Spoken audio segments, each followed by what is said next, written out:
You need to be more like a dog. We don't need a bunch of cats in here looking in the mirror. Do I look good? I got my extra bands on. I got my other shoes on. We need more dogs. Broncos country? Broncos country. Yeah, I don't know if we're riding. So who are their quarterbacks here? We have Bo Nix. We have who else that's on? Tarleton. He came from Stephenville. Jarrett he went Stidham. to Baylor. Jarrett Stidham. Yeah. And they got Zach Wilson.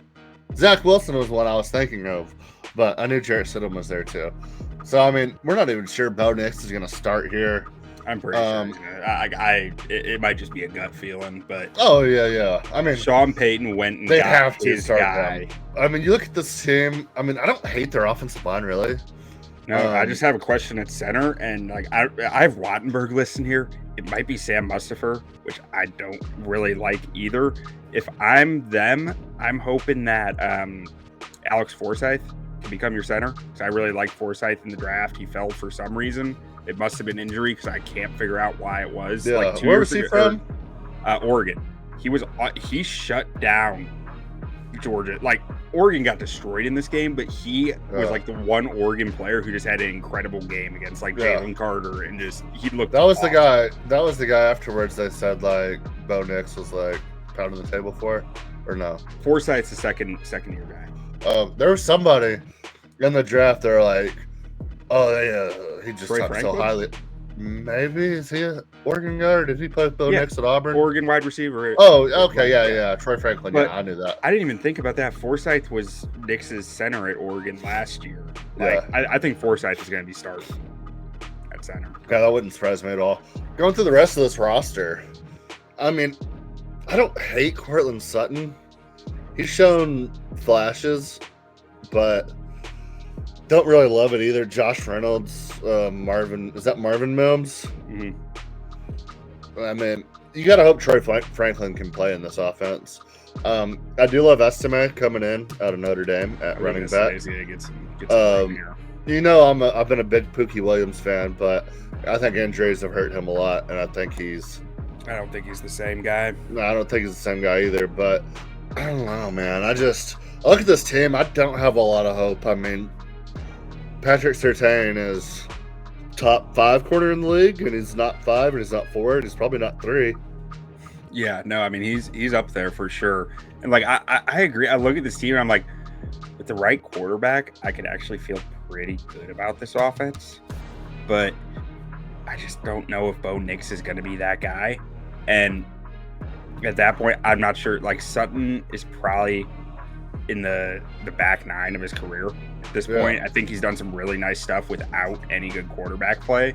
But I'm not sure that you can expect him to keep What's he, year 7? and staying healthy. Yeah, something like that. And Josh Reynolds, I think, is a guy. He's fine. He's a good role player. He's a good wide receiver 3. I don't think he's a strong. How long has Josh Reynolds been in the league?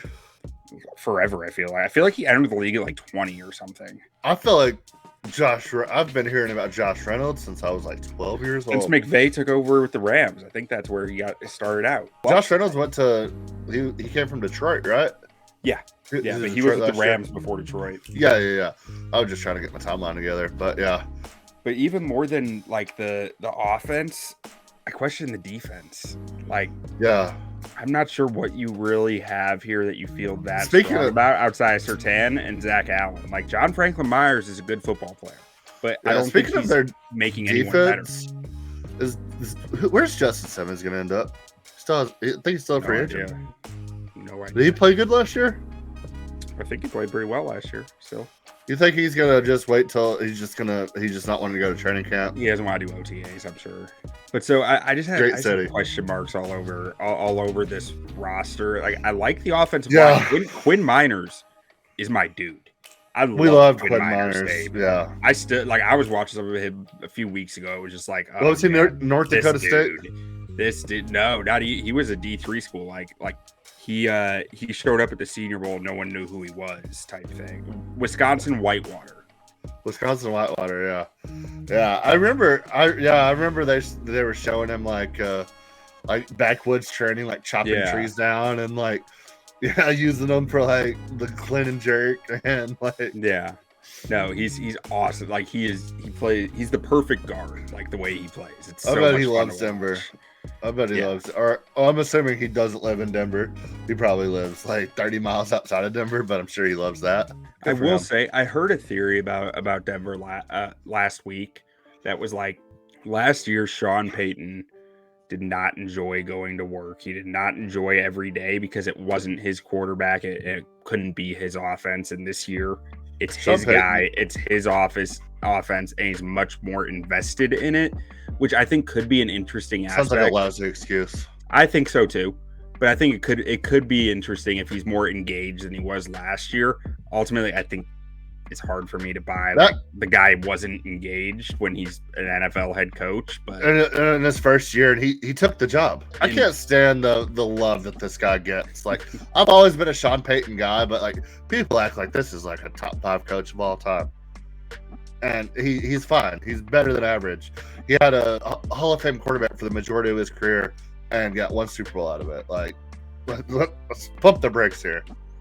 hey, man, you were pretty spot on about it last year. Him and Mike McCarthy are pretty much the same career arc. Yeah, I mean, yeah, he is Mark McCarthy. Mark McCarthy is him. And Matt McCarthy gets hate because he's on the Cowboys. But Sean Payton would get that same hate if he was on the Cowboys. And I don't know how people would look at Matt McCarthy if he went elsewhere. So it's hard Or to be the like, Packers. I mean, like people hate the Packers, people hate the Cowboys. Like they kind of are both probably 2 of the most hated franchises. Yeah, in the and NFC. he brought the Saints out of just muck and Yeah, well, the Saints were the no face fans, like, and they were the embarrassing team until Sean Payton got there.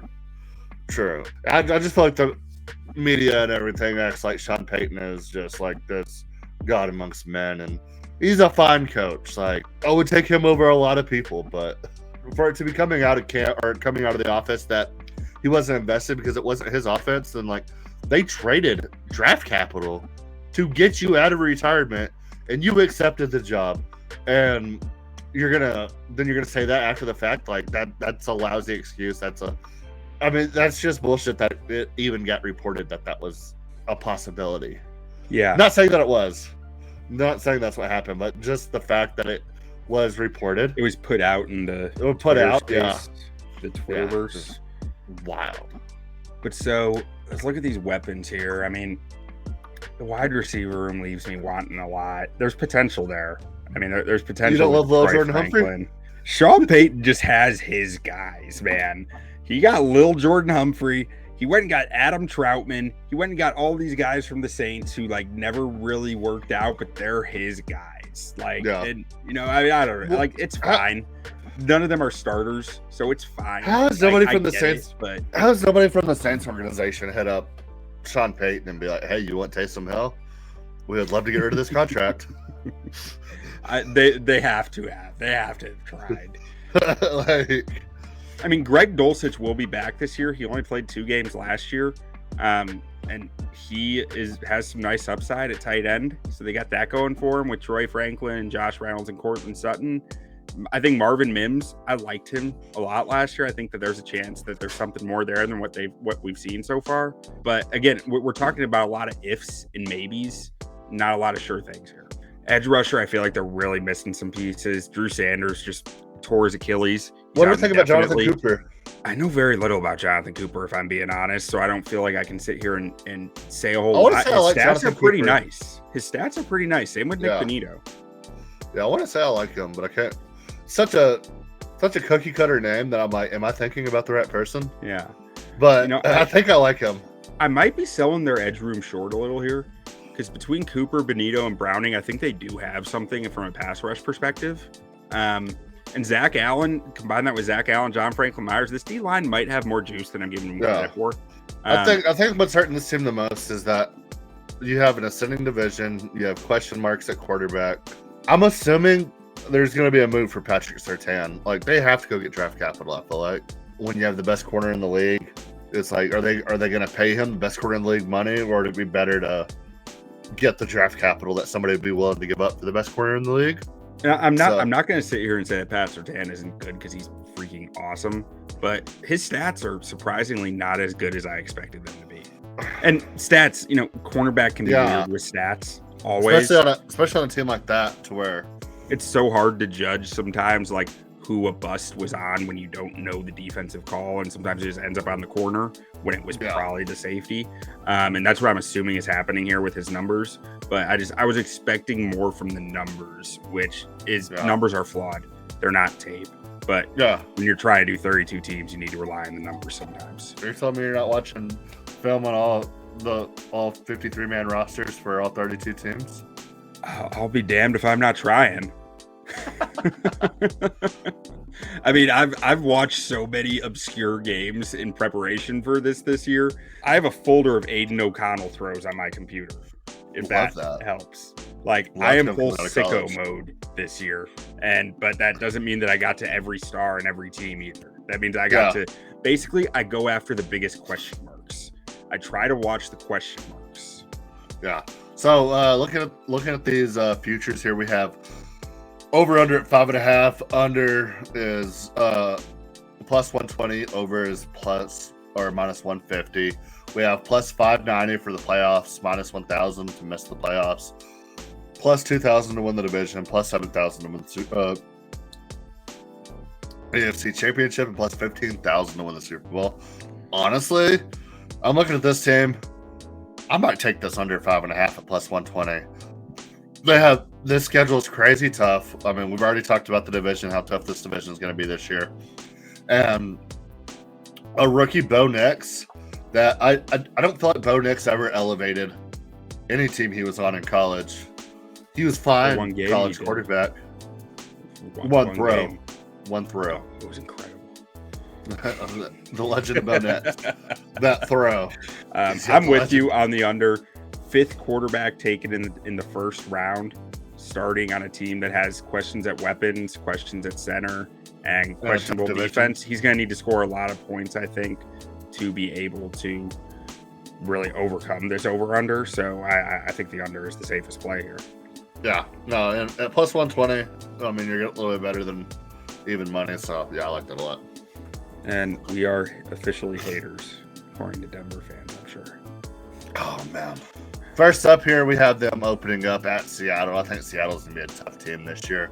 I'll take this as a loss. That D-line is stacked in Seattle. Yeah. I mean, Jackson Smith and Jigba in his second year. Next up, we have the Steelers here. I mean, you got the Broncos here.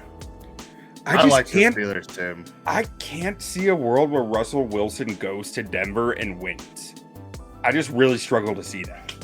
I'm the opposite. I think Russell Wilson played good down the stretch last year. I think he got a raw deal there after signing a massive contract. Probably feels very disrespected that he's getting paid his entire salary basically from Denver still, while being paid $1.63 by the Steelers. Give me the Steelers. Give me that D-line. Give me a Russell Wilson. They don't have Deontay Johnson anymore, but I don't care. Give me the Steelers in that game. I think that game is the first time where we see the cracks of Arthur Smith and Russell Wilson not working. That early, huh? Yeah. Hey, you think Fields is in by week 4, so I think that's going to be because the Cowboys put on a clinic in the first half. Okay.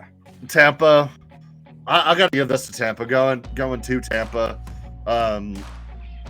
Baker revenge season, baby. Ooh, Baker revenge season. All right. Broncos, Jets in New York at the Meadowlands where everyone gets hurt. Yeah. Nathaniel Hackett revenge game. Number 2. I think the Jets here. No, even if Aaron Rodgers for some reason isn't playing, I like the Jets here. If that was in Denver, I'd actually take Sean Payton, but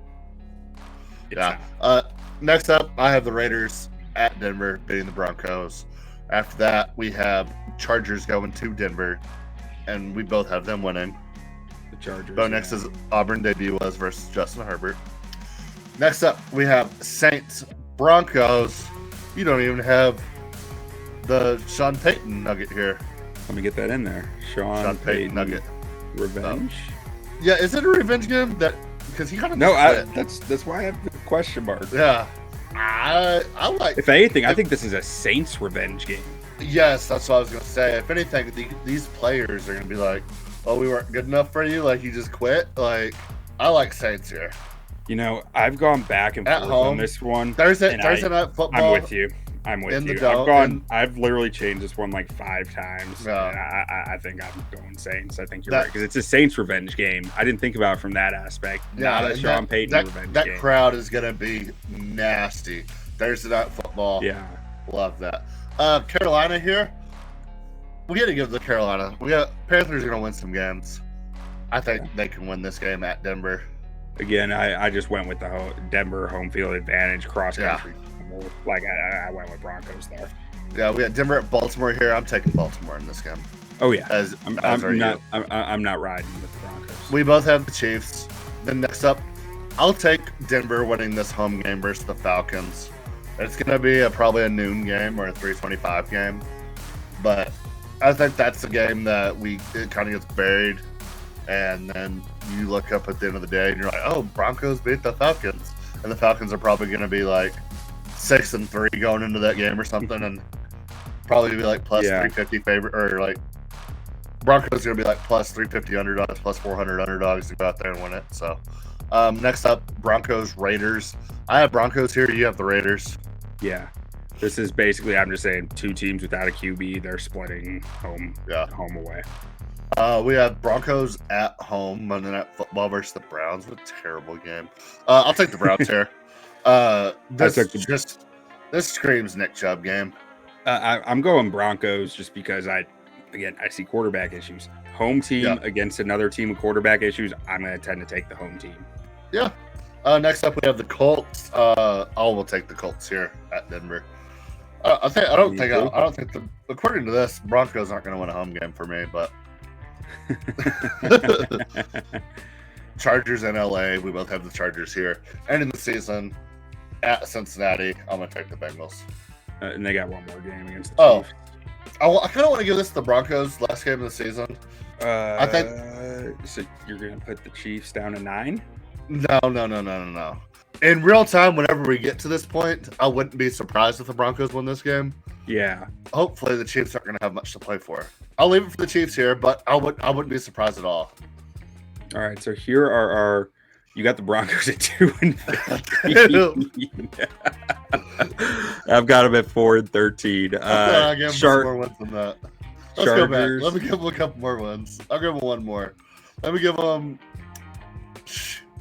Not the Seahawks, not the Steelers, not the Bucks, not the Jets. It was a hell of a 2-game win streak. Well, Chargers, Panthers, Ravens, Chiefs. Let's give them the Browns. Let's give them the Browns game. I'm with you. But a 3-game win streak. Oh, we're riding now. Broncos country, baby. Yeah. I mean, I just went through that again. I'm like, I don't want to give them. I don't want to give up. So we both got the Chiefs winning the division. Both got the Chargers coming in second, followed by the Raiders in third. Both having them at 7-10, and the Broncos leading up the end of the pack at 3. What do you have the Broncos for? Okay, we're basically yeah, and I think that under is good value there. I think Sean Payton can add this team to a 500 team in a couple of years, but first season Bo Nix, I don't think he's anywhere near good enough to elevate this team. Shout out Ron Swanson. Where he takes a picture of Big Ben and he's like, oh, look, a clock. We don't have that in America.